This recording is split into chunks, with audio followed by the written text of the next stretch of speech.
बिस्मिल्लाहिर्रहमानिर्रहीम। सारे अवाम दा अस्सलाम वालेकुम। उसके बाद मड़ा मावली ना है और मैं कोटली बाला कांडी पे रहने वाला और मरना मसला सा जरगड़ी ज़मीन दा। उसमें मैं सफ़ा सुन मरना कैस किया, कैस करके और उस मैं जित गया। फिर उस राजीनामा किया। राजीनामे में काफ़ी आदमी जरगे में बैठ के माफ़ी मंग के थाने बिचों भी अदालत भी भरा बड़े बिचना दे आप आके कांडी बिच माफ़ी मंग के गछरिया।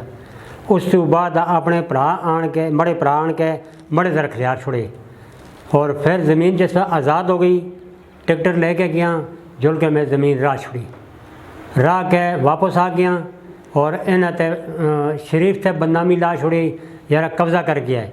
उस पर्चा कर छुड़िया 447 ला छुड़िया 506 ला छुड़िया। लेकिन ज़मीन में होन भी आता मालिक में खुदा सुन मालिक कीता और इस टाइम भी मालिक एं जा किसी को नहीं दी और ना कब्जे में ना इंतकाल करके दी है।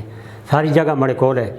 इन्हें तक झूठा इल्ज़ाम लाया गया है और पर्चा कटे गया है। शरीफ थे और भरा अरशाद थे नज़ीर थे त्रों ते इल्ज़ाम ला के यार कब्ज़ा किया है। आज भी मुझको चाहते हैं सबूत में पुरानेदार जुर्मदार इन दे गए। ज़मीन में खुद रही है और चिट्टे मैदान गया ना ट्रैक्टर कहन के गया अपने बच्चे को ना गया 2 आदमी और कहन के गया गुडलियों तो गया तो इन्हें मेरे को खाना खिला छोड़िया। कोई गुनाह की गल नहीं हुई। पड़ोस से रहने वाले लोग हैं तो इस वजह तो इन पर पर्चा हो गया झूठा। और जेडे सरदार साहब से इस्लाम लाए गया है। सरदार साहब अच्छा सा बडेरा है बुजुर्ग शख्सियत है और बड़े मसले भी नहीं आया। इससे कुल झूठ आखरें और जो कुछ भी कर रहे हैं मुस्तफ़ा कर रहे हैं और मुस्तफ़ा की पार्टी कर रही है। सराज और कर रहे हैं झूठी गल्लां लिखते हैं झूठे इल्ज़ाम ला रहे हैं और साबुत कर छोड़े सरदार साहब थे। और फिर भी असी तैयार हाँ। सरदार साहब ने कम नहीं किया और ज़मीन जरगड़ी में मौजूदा रखी दी है और सबूत चाहते हैं यार कब्ज़ा शरीफ किए थे। और मैं सारी कौम का सारे ज़िला मानसरे का मैं पुरानेदार जिहड़ी सज़ा मुझको देने में तैयार हाँ।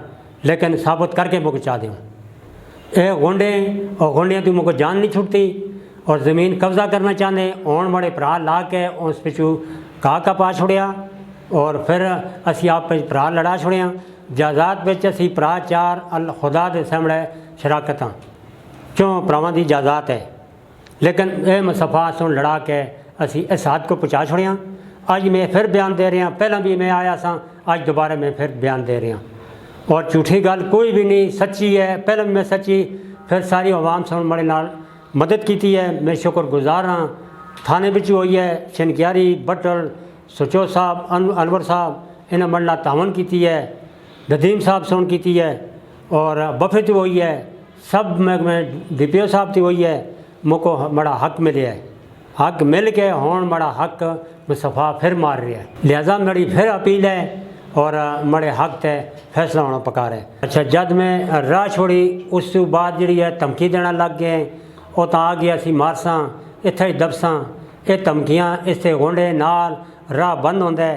राह तो मुझको नहीं छोड़ते होता जुलना को हूँ जरा कहा कपे गछ रहा उस पर भी मैं डर तू नहीं जो रखिया मैं कला तो मड़ी इस नाल मदद होनी पकार है।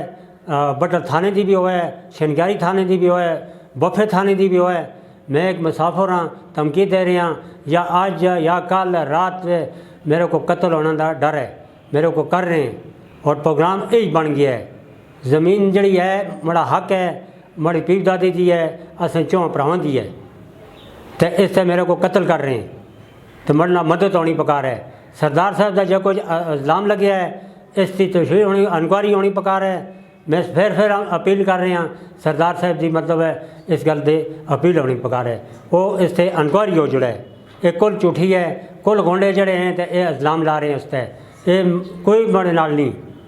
वो अच्छा आदमी है बुज़ुर्ग आदमी है तमाम पाकिस्तान का लीडर है और शरीफ बंदा है उससे कोई ऐसी गल नहीं। लेकिन इत्थे मैं गोंडिया ते चढ़ गया। ये जोड़े गलत आदमी सराज या दुआ त्रिया ये गलत फैसला दे रहे हैं इन्हें कानूनी कार्रवाई हो जुड़ा है।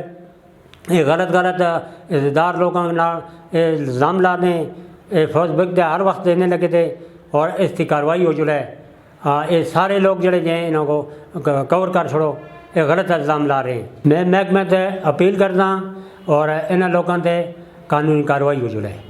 ये अज़ेदार लोगों को फेसबुक से दे के बदनाम कर रहे हैं।